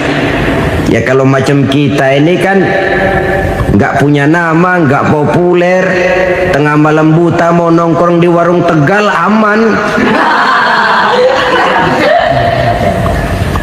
Tapi pangkat, jabatan, kedudukan, popularitas menyebabkan kita diikat dengan berbagai macam peraturan.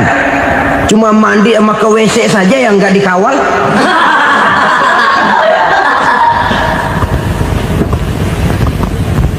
Benarkah popularitas, ketenaran membawa kebahagiaan? Mungkin ya, tapi mungkin juga tidak. Kenapa? Banyak orang-orang populer yang mengakhiri hidupnya secara tragis. Kita ambil beberapa nama. Di Amerika tahun 60-an ada bintang seksi paling terkenal yang dijuluki seks bom, bom seks. Sampai sekarang jadi legenda, namanya Marilyn Monroe. Singkatan dobelnya itu inisialnya MM, Marilyn Monroe. Terkenal, top, sampai dia mati tahun 62. Namanya sekarang masih saja dibicarakan orang. Kenapa dia bunuh diri? Tidak punya hartakah dia? Banyak. Kurang populerkah dia? Seluruh dunia mengenalnya. Sejak rakyat kecil sampai pejabat tinggi dia punya hubungan. Kenapa? Jenuh. Dia terlahir dalam keadaan yatim. Setelah itu tidak lama dia berangkat remaja, ibunya meninggal, pindah dari wanita asuh ke wanita asuh sampai 12 orang ibu angkatnya. Dan kekecewaan yang paling parah, setiap laki-laki yang dekat dengannya hanya seperti kapal berlabuh. datang dan pergi silih berganti, padahal dia merindukan seseorang yang bisa melindungi hidupnya. Dia rindukan itu dan dia tidak pernah menemukan. Itu yang akhirnya menyebabkan dia minum pil tidur kelewat dosis, minum obat tidur kebanyakan, ya tidur terus sampai sekarang.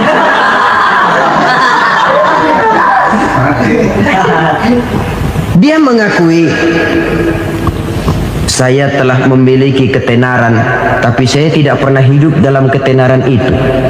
Saya pandai main sandiwara, tapi saya ingin hidup dalam alam yang real sebagaimana umumnya orang. Itu yang dia rindukan. Menyusul jejak yang namanya Marilyn Monroe ini, Billie Holiday, saudara kenal tentu, di rumah sakit dirawat. Dia juga minum obat overdosis, mati lagi. Jimi Hendrix minum obat tidur overdosis kelewat batas, mati lagi. Lalu yang menghanyutkan diri di danau, Janis Joplin dan Brian Jones. Ini orang-orang populer, orang-orang terkemuka yang mengakhiri hidup secara tragis, bukan karena tidak terkenal, mungkin karena sudah saking terkenalnya.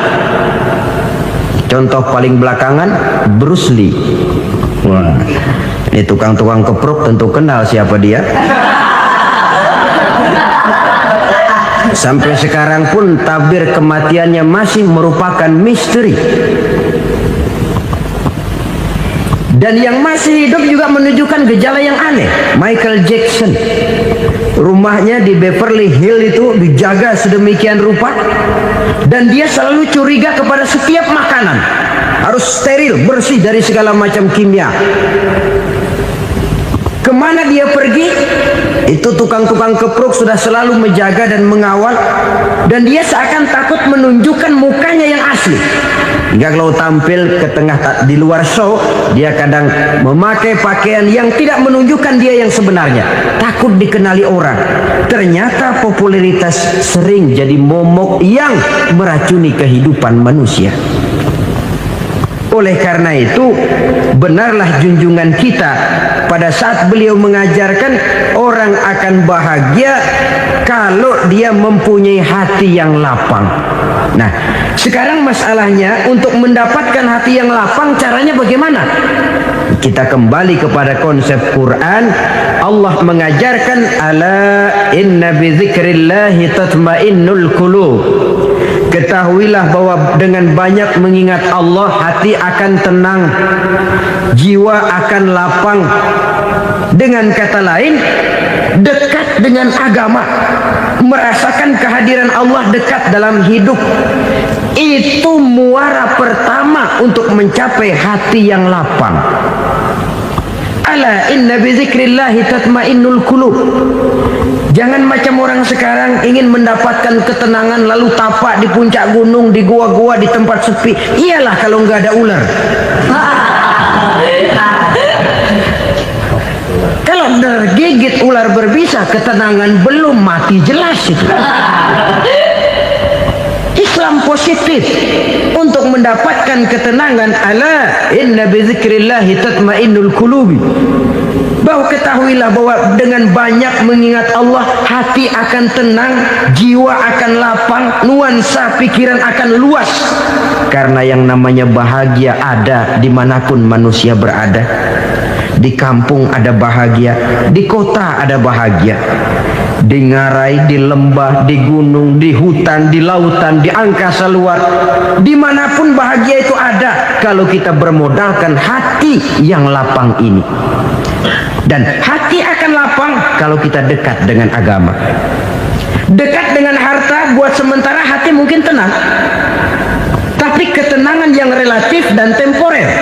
Apalagi orang tiap kali tambah harta, tiap kali tambah rencana. Itu wajar.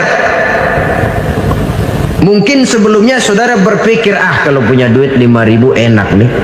Begitu punya duit 5.000, aduh sayang kalau 10.000 aja. Tiap kali tambah harta, tiap kali lain rencana. Makin banyak rencana, makin menjauhkan kita dari yang namanya ketenangan. Padahal ketenangan merupakan unsur utama untuk mencapai bahagia. Dan ketenangan itu bermuara dalam hati manusia. Tengoklah kehidupan ini. Orang yang banyak harta dengan orang miskin, berbedakah rasa sakit yang mereka tanggungkan? Rasanya tidak. Walaupun si kaya tidur di kasur empuk berselimutkan sutra mahal, sementara si miskin meringkuk di balai bambu yang keras dan kasar. Apabila maut datang, dia juga tidak pernah pilih bulu. Maut datang menjemput si kaya di singgasana keemasannya, dikelilingi oleh para pengasuh, dayang dan inang serta para pengawal. Dan maut pun datang menjemput si miskin papa sehingga ia tergelepar di tepian jalan. Kedua-duanya bernama mati. Kalau nyata bahwa sakit yang ditanggung si kaya tidak beda dengan sakit yang ditanggung si miskin, bukan harta semata yang membuat orang bahagia. Hati yang tenang, jiwa yang lapang penuh kedamaian karena banyak berzikir dan mengingat Allah, itu merupakan modal utama untuk mencapai sesuatu yang bernama bahagia.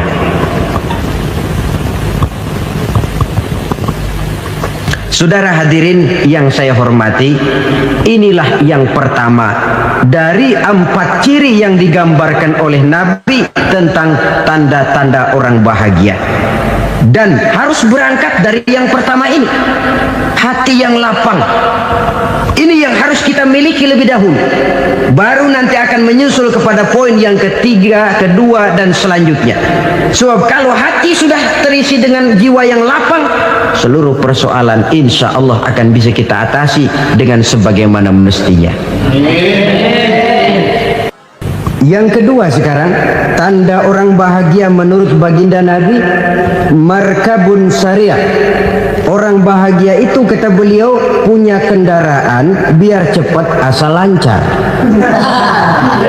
Artinya kemana dia mau pergi mudah. Apa maksud hadis ini? Kalau kita kaji lebih dalam, kendaraan itu kan alat transportasi. Transportasi tidak lain adalah usaha memudahkan komunikasi. Pindah dari situ kepada teori bahwa manusia adalah zon political, makhluk bermasyarakat yang tidak bisa memenuhi kebutuhan hidupnya secara sendirian. Kita memerlukan keberadaan orang lain dalam kehidupan ini. Untuk memakai baju saja kita sudah perlukan petani yang tanam kapas, pabrik yang memintal kapas jadi benang, pabrik yang menenun benang jadi kain, sampai kepada mesin jahit, sampai kepada tukang jahit. Itu cuma untuk memakai pakaian saja. Tidak seorang pun di antara kita yang sanggup memenuhi kebutuhan hidupnya secara sendiri. Kita perlu orang lain. Maka kebebasan dalam arti mutlak, kebebasan tanpa batas, itu tidak mungkin ada dalam kehidupan. Karena kita mengadakan yang disebut interaksi sosial. Setiap kegiatan kita tentu melibatkan orang lain. Menurut kita barangkali kita bebas jalan di jalan raya semaunya, tapi orang lain berkendaraan pun merasa bahwa ini ada juga jalan haknya, dan begitu selanjutnya. Oleh karena itu, maksud dari kendaraan yang cepat ini adalah khulatuhu ma'as solihin. Lingkungan pergaulannya terdiri dari orang-orang soleh. Pergaulannya luas. Kemana dia pergi ada temannya. Kesulitannya ada tempat dia cerita. Dan kesulitan kalau sudah diceritakan kepada orang lain, taruh kata orang itu tidak bisa menolong, namun menceritakannya kepada orang yang kita percayai, kan paling kurang sudah mengurangi beban jiwa, mengurangi tanggungan batin, merasa masih ada tempat kita cerita.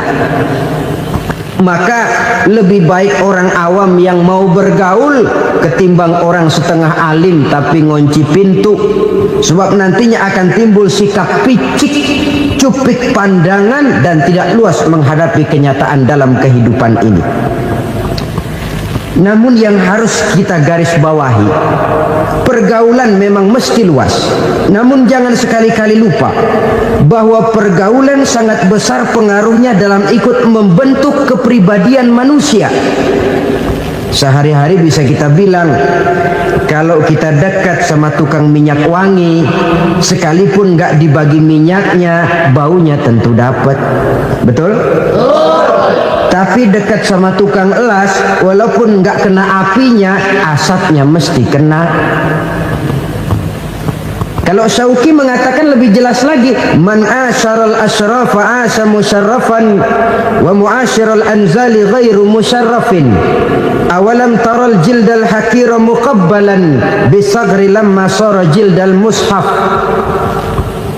Siapa yang bergaul dengan orang mulia, dia bakal ikut menjadi mulia. Tapi siapa yang berteman dengan orang hina, dia tidak bakal ikut menjadi mulia.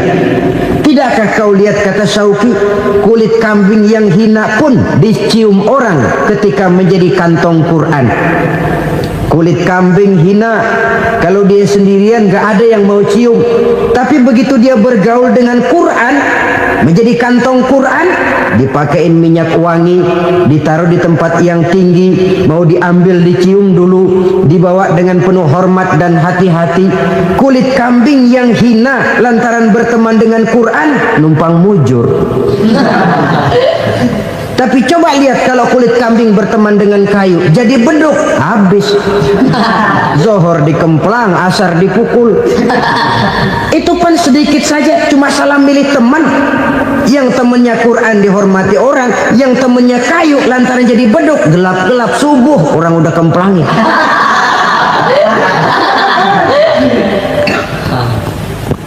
Maka terutama kepada adik-adik remaja yang masih mencari identitas diri, yang ibarat kaset masih kaset kosong, mudah diisi oleh apapun, pandai-pandailah memilih teman dalam bergaul. Karena banyak orang yang tadinya baik-baik, ketika terseret dalam pergaulan dengan orang yang tidak baik, kebaikannya menjadi lentur dan luntur. Tapi berapa banyak bajingan-bajingan tengik, orang-orang yang berlumur noda dan dosa, tiap hari melakukan maksiat, namun bergaul dengan orang yang baik-baik, pada akhirnya sedikit demi sedikit beringsut dan berangsur dia terbiasa mengikuti kebaikan-kebaikan. Saya tekankan ini kepada remaja karena mereka masih mencari identitas diri. Apa yang mereka lihat mereka mau, apa yang mereka dengar mereka ingin tahu. Coba lihat kehidupan remaja. Pulang nonton film Rambo, pengen jadi Rambo, gagah, maunya belekai melulu. Pulang nonton film Superman, pengen bisa terbang. Pulang nonton India, nyanyi melulu. Wajar, mereka masih mencari identitas diri. Saya ini sebenarnya siapa? Lingkungan, pergaulan akan membentuk itu. Karena itu pandai-pandailah bergaul, karena ia sangat besar pengaruhnya dalam ikut membentuk kepribadian manusia. Apalagi sifat yang jelek lebih cepat menularnya ketimbang sifat yang baik. Sifat yang baik, watak yang soleh itu lambat sekali untuk menular. Tapi yang tidak baik, kan prosesnya mah kalau remaja biasanya mula-mula dengar. Karena dengar lalu pengen tahu. Karena pengen tahu lalu ngeliatin. Begitu ngeliatin kan pengen nyobain. Setelah nyobain ketagihan. Nah, ini prosesnya. Yang namanya ganja, morfin, narkotik, awalnya kan begitu. Mula-mula dengar, katanya kalau sudah fly to the sky, sudah melayang ke langit, katanya disitulah puncak kebahagiaan. Mulanya cuma dengar. Karena dengar, pengen tahu.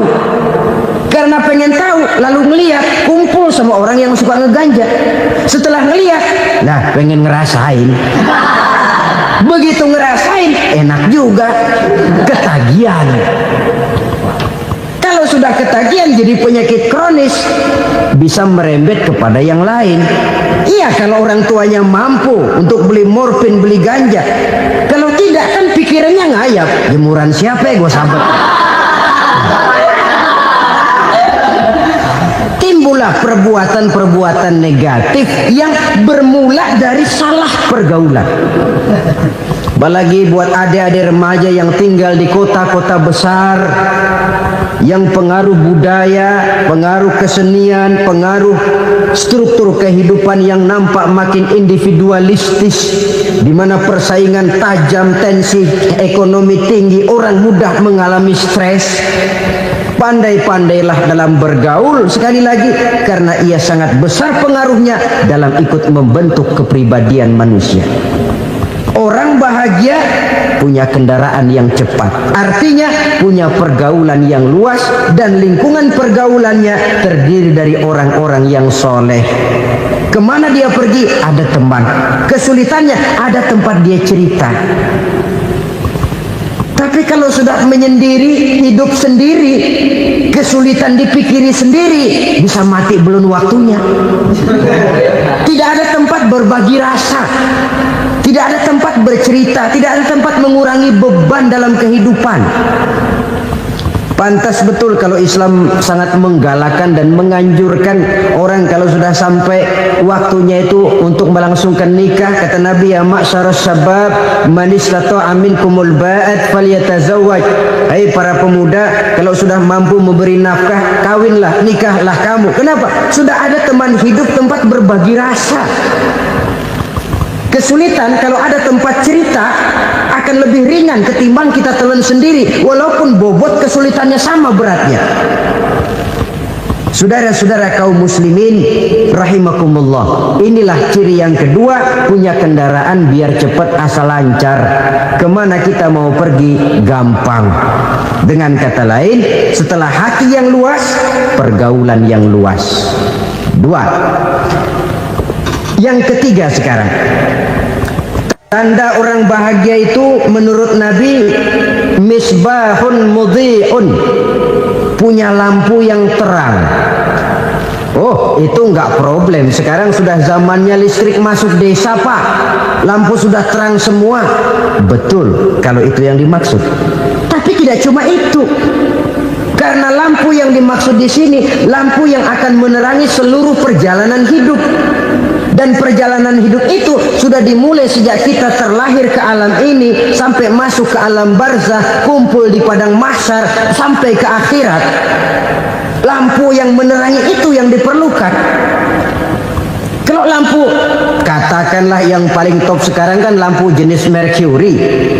Taruhlah itu di rumah kita, dia cuma menerangi rumah kita, menerangi hati pun tidak sanggup. Bila kita masuk ke alam barzah, alam kubur, sanggupkah si Mercury yang begitu terang menerangi alam barzah kita? Tidak sanggup lagi. Sanggupkah lampu yang ratusan watt, bahkan puluhan ribu watt menerangi kehidupan di padang mahsyar? Tidak akan sanggup lagi. Kalau demikian, yang dimaksud lampu yang terang di sini apa? Tidak lain amal soleh, kebajikan yang kita lakukan dalam hidup. Itu yang akan jadi lampu penerang. Di dunia nama kita akan terang, jasad kita boleh hancur terkubur tanah, tapi nama kita akan dikenang orang. Begitulah kalau orang meninggalkan kebajikan dalam hidup seperti sekarang. Ribuan orang tiap saat berziarah ke kubur Imam Syafi'i, ke kubur Imam Malik, ke kubur Imam Ghazali, ke kubur orang yang baik-baik, orang yang soleh-soleh. Kebajikannya yang ditinggalkan, yang mengukir namanya dengan tinta emas. Sehingga saudara sudah terbaring di alam kubur, orang lewat, Allah ini kuburannya Fulan bin Fulan, dulu ini kebaikannya Masya Allah, saya ikut merasakan. Mari kita mampir sebentar, kita Fatihah. Mohon disampaikan Allah pahalanya kepada almarhum. Al-Fatihah. Itu kalau orang baik-baik. Lalu saudara tanya, Pak, orang mati dikirimin Fatihah apa nyampe pahalanya? Saya jawab, kalau saudara nggak percaya, mati dulu dah. Nanti saya Fatihain, tungguin di sana. Umpama nggak sampai, balik lagi kemari. Sekarang ini kan maunya otak-otakan saja. Kalau nggak masuk otak, nggak percaya. Padahal alam gaib itu nggak bisa diotak-otakin. Sama saja dengan saudara pernah dengar cerita kapal tanpa emas tenggelam kan? Pernah nggak? Di mana? Ya, di laut Masalembo. Begitu ketampung Mas tenggelam, ratusan penumpang itu terjun ke laut, dipermainkan gelombang, berjuang menghadapi maut itu. Orang lagi timbul tenggelam di lautan, dihantam ombak, kita tengokin pakai helikopter. Pak, lagi timbul tenggelam ya? Iya, tolongin. Jangan khawatir Pak nih, saya kirim intan Pak, harganya 10 juta. Kira-kira orang yang timbul tenggelam di laut seneng nggak? Kan mahal toh intan 10 juta. Kenapa dia nggak senang? Karena intan 10 juta dalam kondisi seperti itu tidak sanggup menyelamatkan dia. Dia akan girang kalau dikirimin ban mobil bekas, dikirimin papan terentang atau bambu. Intan yang 10 juta dia nggak girang, ban mobil bekas yang 1000 perak tuh pegang, itu yang dia girang betul. Inilah sebabnya Nabi berkata, mal mayyitu fi qabrihi illa kal ghariqil mutaghawwis. Orang yang meninggal di alam kuburnya seperti orang timbul tenggelam di lautan. Yantaziru da'watan min ahli, menunggu doa dari keluarganya yang masih hidup. Duh, bapak saya sudah meninggal, saya sayang benar sama dia. Kirimin kulkas ke kuburannya Itu sama saja dengan tadi orang tenggelam di lautan dikirimi intan yang harganya 10 juta, tidak sampai. Begitulah kalau kebajikan yang kita tinggalkan dalam hidup, sudah mati pun kubur kita masih diziarahi orang. Tapi kalau jahat yang kita tinggalkan, boro-boro lah orang mau doa lewat dekat kuburan kita juga serem. Tuh bajingan dulu mati dipendem di situ tuh. Jangan lewat situ, ntar kesurupan, jangan. Lewat saja orang ngeri. Konon lagi membacakan Fatihah dan mengirimkan doa. Hidup pada hakikatnya adalah kesempatan untuk berbuat baik. Maka sekali kesempatan itu diberikan, manfaatkan dengan sebaiknya. Sebab kesempatan kedua tidak akan pernah ada. Kesempatan berbuat baik di sini, di akhirat sudah pembalasan namanya. Sekali kesempatan itu dicabut, dia tidak akan pernah dikembalikan lagi. Kata Iqbal, hidup tidak mundur ke belakang, Bung. Berhenti diinjak orang, mundur hancur. Tidak ada kata mundur dalam hidup ini. Berhenti diinjak orang, mundur kecebur. Tidak ada kata lain, harus maju dalam kehidupan dalam artian yang positif. Hidup adalah kesempatan untuk mengumpulkan kebajikan yang sebanyak-banyaknya. Di situ nilai daripada manusia. Sekarang ini memang nggak kelihatan kok, orang yang banyak pahala sama yang banyak dosa nggak kelihatan kok. Barangkali kalau habis bikin dosa palanya pada benjol, mungkin orang takut sama dosa. Tapi sekarang sama saja, orang yang banyak dosa dengan yang nggak banyak dosa jalan bareng dari belakang, sama, nggak kelihatan beda. Tapi ada waktunya di mana pahala memegang peranan, di mana dosa diperlihatkan. Sama saja kalau kita bawa mobil siang, lampu kan nggak begitu berfungsi. Apa lalu bilang, alah ini lampu berat-beratin, copot-copotin aja dah. Tidak perlu begitu. Kenapa? Pada suatu saat malam senja akan datang. Bila matahari terbenam, senja pun datang, gelap mulai merayap, disitulah baru terasa perlunya lampu. Pahala begitu. Sekarang orang yang nggak ada pahalanya nggak kelihatan dalam kehidupan. Tapi pada suatu saat senja kehidupan akan datang. Ajal merenggut nyawa, malam merayap, dan hidup mulai diliputi kegelapan di alam barzah. Dikala itu kalau nggak punya lampu, alangkah malangnya kita. Sebab amal yang baik, kata Nabi, di alam barzah itu akan diciptakan menjadi perempuan yang cantik menemani kita. Amal yang jahat akan menjadi orang yang paling jelek nemenin kita. Udah di tempat gelap yang nemenin jelek.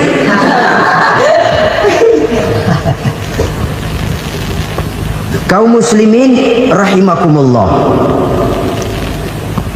Kalau demikian masalahnya, tergantunglah kita pandai memanfaatkan waktu. Al-waktu kasayf, waktu itu cepat sekali. Yang namanya waktu itu tahu-tahu udah tahun 87. Tahu-tahu udah begitu. Tahu-tahu yang kemarin anak-anak sekarang udah pada punya anak.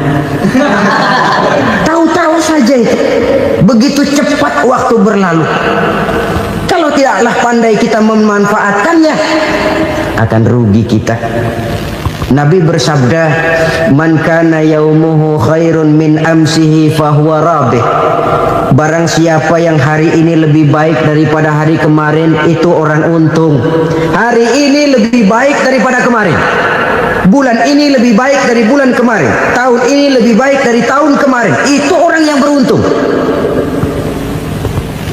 Tahun kemarin sembahyangnya maghrib doang, sekarang udah tambah isya.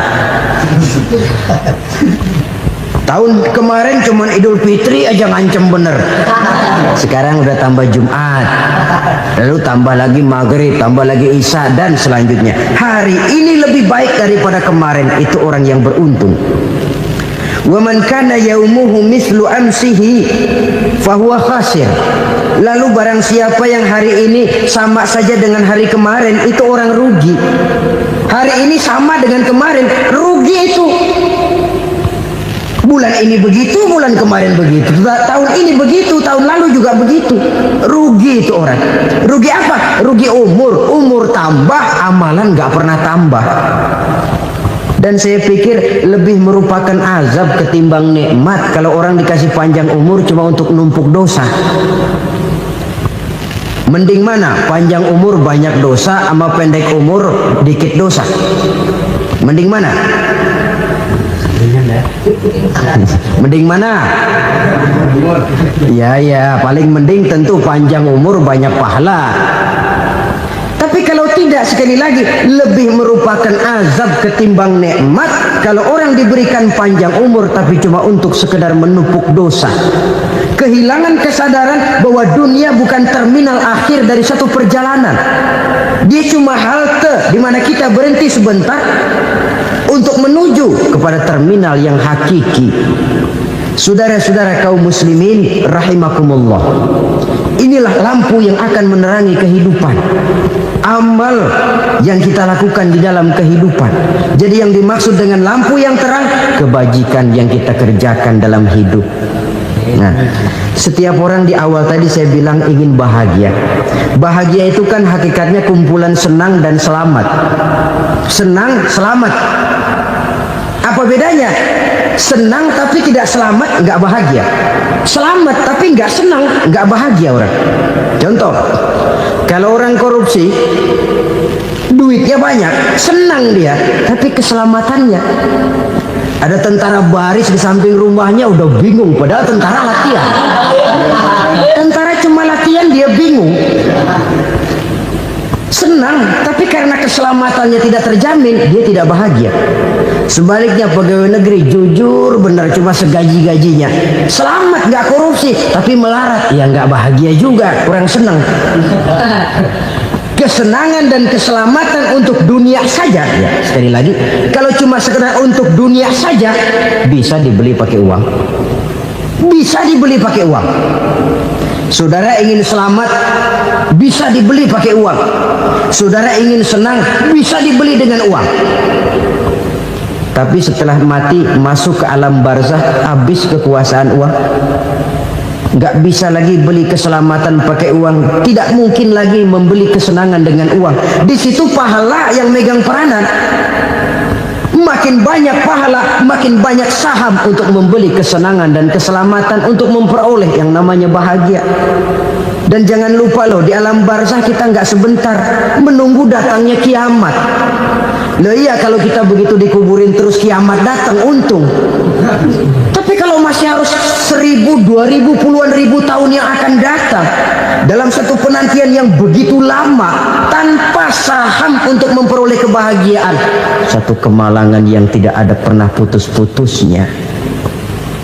Janganlah tergelincir oleh kebahagiaan sebentar yang menipu dengan mengorbankan kebahagiaan hakiki yang berjangka panjang. Apa artinya senyum sejenak kalau harus ditebus dengan tangis seumur hidup? Biarlah kita minum jamu, pahit memang, getir memang, tapi kan besok badan sehat. Daripada sekarang minum sirup, manis manis memang, enak memang, tapi bibir pada jontor besok. Sirawan, batuk, nggak karu-karuan. Banyak orang tertipu oleh kesenangan yang sebentar, padahal laisa kullu ma yalma'u zahaban. Belum tentu semua yang berkilat itu emas, belum tentu semua yang gemerlap itu intan. Karena itu marilah manfaatkan kesempatan yang diberikan Allah ini untuk mengumpulkan kebajikan yang sebanyak-banyaknya. Yang terakhir sekarang, yang keempat, tanda orang bahagia kata Nabi. Zaujatun salihah. Orang bahagia itu tanda yang keempat kata Nabi, punya istri biar cakep asal taat. Sudah surga itu kita. Cakep taat. Istri kayak gitu, kalau belum mati jangan dikuburin dulu itu. Sudah cakep taat lagi, tapi kadang-kadang enggak, udah jelek ngadat melulu. Apa yang mau dipilih? Sebab itu Quran mengatakan istri pakaian untuk suami, suami pakaian untuk istri. Kenapa suami istri diibaratkan pakaian? Alangkah tingginya gaya bahasa Quran ini.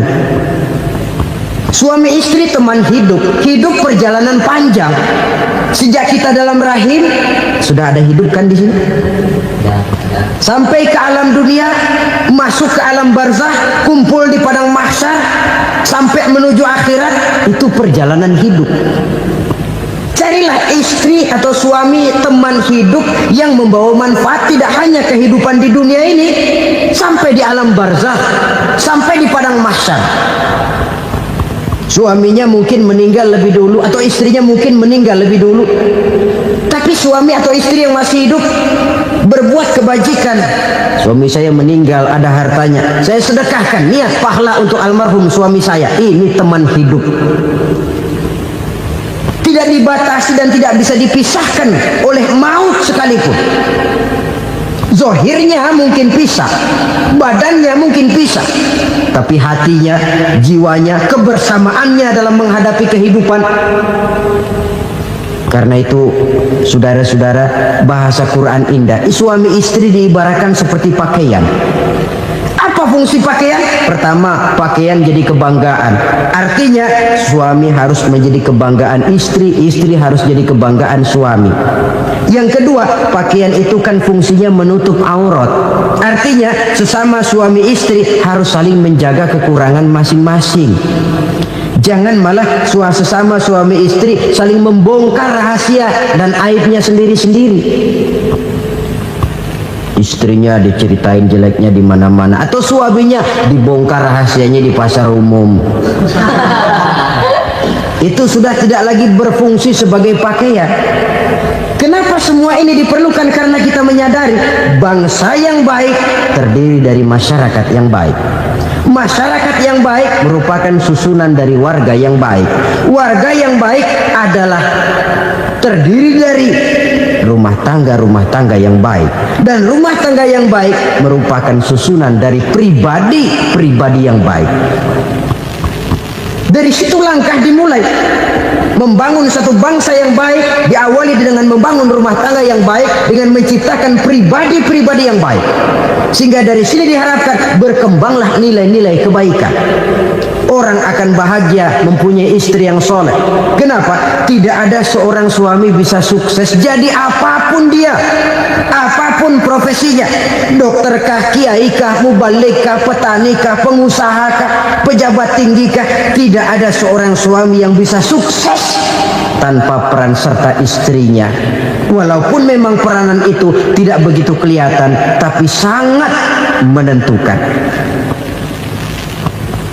Karena itu, saudara hadirin yang saya hormati, Islam sangat menghargai kaum wanita, memberikan kedudukan yang tinggi sepanjang tidak mematikan kodrat kewanitaannya. Nah, Kalau sudah kesuksesan ini diawali dari rumah tangga, karier di masyarakat mudah untuk dikejar. Tapi keberantakan di rumah tangga merupakan kegagalan pertama di tempat lain. Nah, inilah saja yang dapat Al-Fakir sampaikan pada pertemuan kali ini. Terima kasih.